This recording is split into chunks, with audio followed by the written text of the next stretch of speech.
Hello students, welcome to Guru कृपास e learning platform.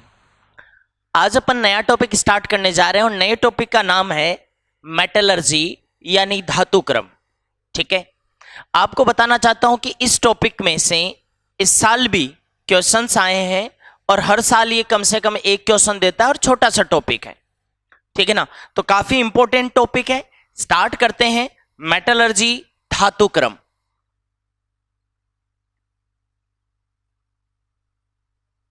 Metallurgy,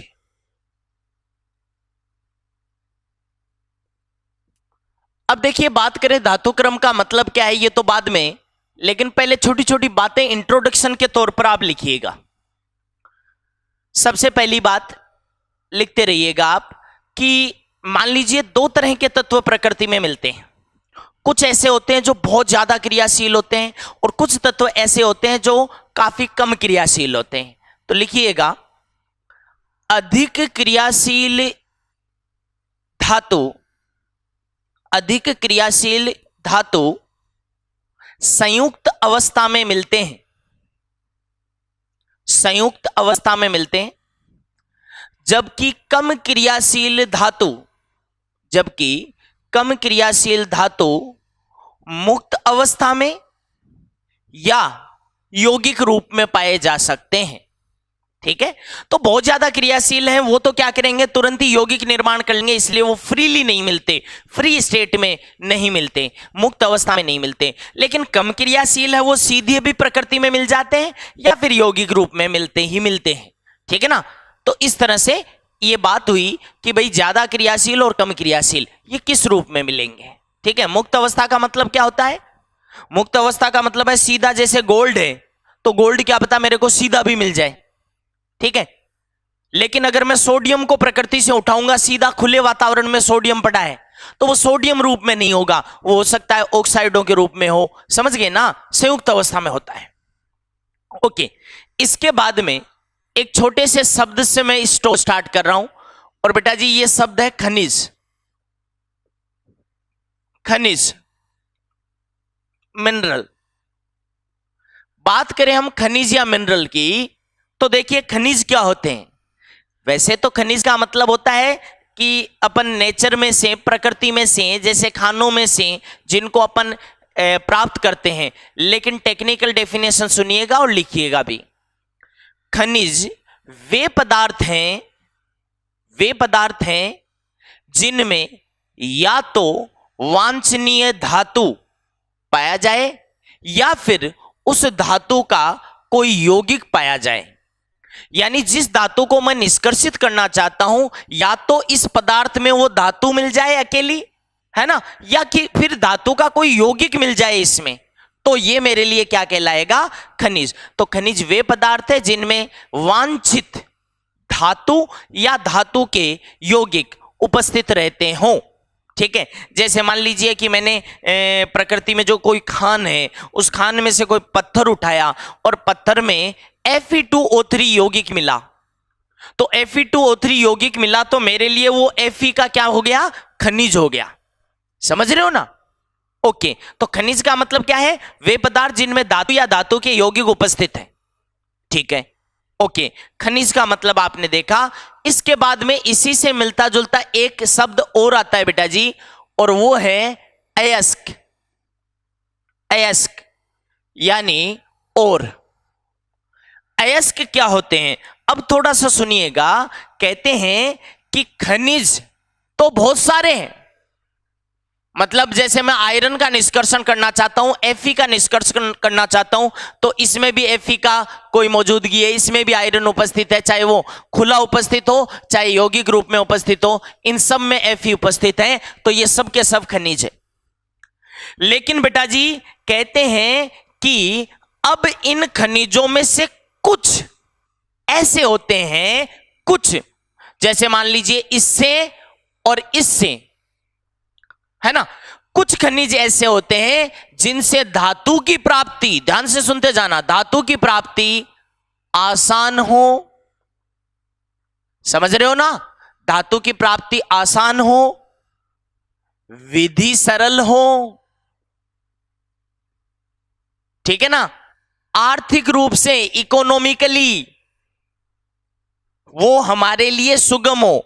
समझ रहे हो ना? इकोनॉमिकली, आर्थिक रूप से, यानी ये ज्यादा महंगी नहीं पड़नी चाहिए इसको प्राप्त करने की प्रक्रिया, तो आर्थिक रूप से अनुकूल होनी चाहिए। आर्थिक रूप से क्या होनी चाहिए? ये विधि अनुकूल, कि भाई ज्यादा इस पर अपन खर्चा ना करें, ठीक है ना?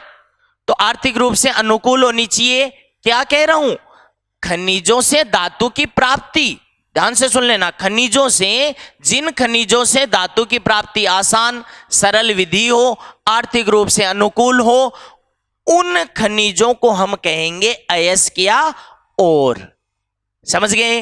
अब तुम कहोगे कि सर अच्छा एक चीज और है, एक चीज और जोड़ दो, पर्याप्त मात्रा में मिलती हो धातु, पर्याप्त मात्रा में धातु मिलती हो। इतनी सारी बातें जहां मिले, केवल उन खनिजों को मैं अयस्क कह दूंगा, अयस्क कह दूंगा। लेकिन मान लीजिए विधि भी आसान नहीं है, महंगी भी पड़ रही है ना, और लास्ट में जब धातु की मात्रा प्राप्त हो रही है वो भी कोई खास प्राप्त नहीं हो रही, तो ऐसे खनिजों को मैं अयस्क नहीं मानूंगा बेटा जी। अब इसका मतलब यह नहीं है कि आयरन इसमें नहीं है, इसमें भी है, इसमें भी है, लेकिन वहां से धातु की प्राप्ति आसान और इकोनॉमिक नहीं है, आर्थिक रूप से अनुकूल नहीं है, पर्याप्त मात्रा नहीं मिल रही है, तो उन खनिजों को अयस्क नहीं मानूंगा। अब थोड़ा सा सिस्टमेटिक अयस्क का मीनिंग लिख लो। वे खनिज जिनसे धातु की प्राप्ति आसान हो, कोमा विधि सरल हो, कोमा आर्थिक रूप से अनुकूल हो, तथा धातु की पर्याप्त मात्रा मिलती हो, वे खनिज अयस्क कहलाते हैं। ये एक प्रॉपर डेफिनेशन हो गई।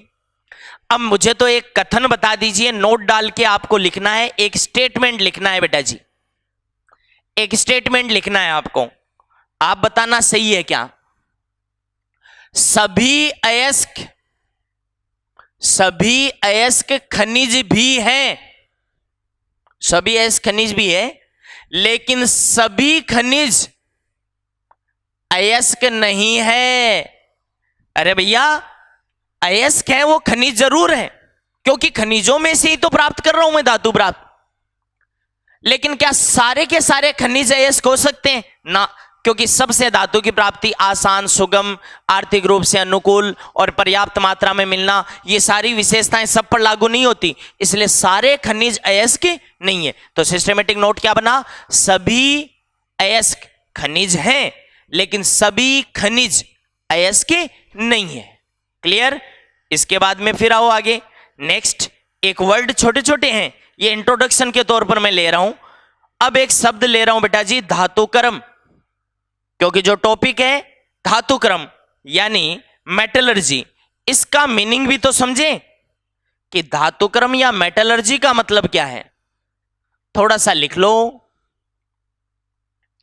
आप बताइए कि प्रकृति से जब मैं उठाऊंगा सबसे पहले, तो वो एस को ही तो उठाऊंगा, एस को मेरे हाथ में ले लिया मैंने, और बेटा जी बहुत सारी प्रक्रियाओं से गुजरते गुजरते अंत में मुझे क्या मिलना है? शुद्ध धातु। क्या मिलेगी? शुद्ध धातु। तो कहते हैं कि किसी अयस्क से शुद्ध धातु प्राप्त करने की, अयस्क से शुद्ध धातु प्राप्त करने की संपूर्ण प्रक्रिया को धातुक्रम कहा जाता है। ठीक है ना? किसी अयस्क से शुद्ध धातु को प्राप्त करने की जो संपूर्ण प्रक्रिया है उसे हम क्या नाम दे देंगे? धातुक्रम, मेटलर्जी। ठीक है, यहां पे हम अब मेटलर्जी की बात करें, धातुक्रम की बात करें, तो इसे 3 प्रकारों में बांटते हैं। प्रक्रम के आधार पर कि इस प्रक्रम में करते क्या है, इस आधार पर अपन धातुक्रम के जो टाइप्स हैं वो 3 बताते हैं। देखिए, सबसे पहला नाम है पायरोमेटलर्जी, दूसरा है हाइड्रोमेटलर्जी और तीसरा है इलेक्ट्रोमेटलर्जी।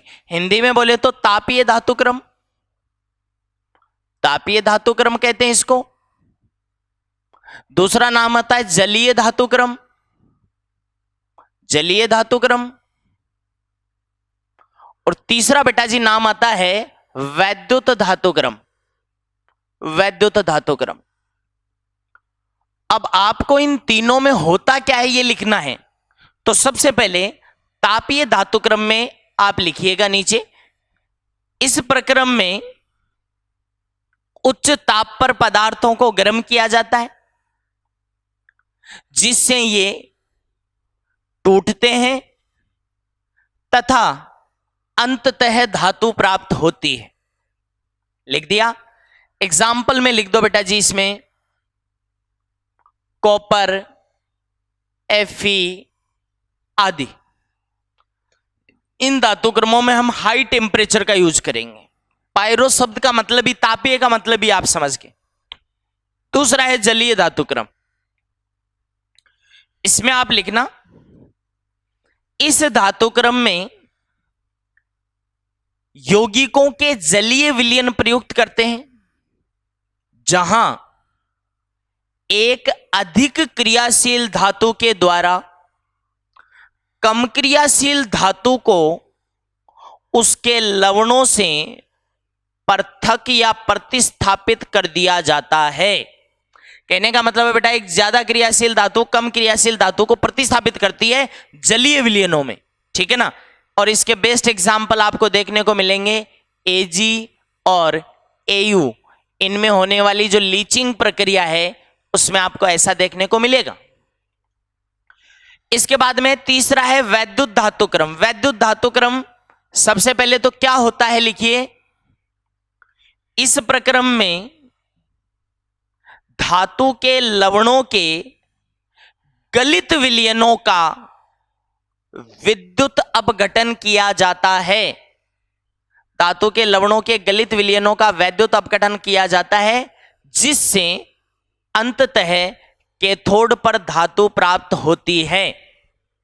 और बेटा जी ये आपको देखने को मिलेगा एल्यूमिनियम में, और एस ब्लॉक की जो धातुएं हैं उसमें आपको देखने को मिलेगा। काफी क्रियाशील धातुएं होती है, उनके लिए अपन आमतौर पर इलेक्ट्रोमेटलर्जी प्रयुक्त करते हैं, ठीक है। तो ये 3 टाइप के धातुक्रम हुए, जगह जगह अपने को इनको पढ़ना है।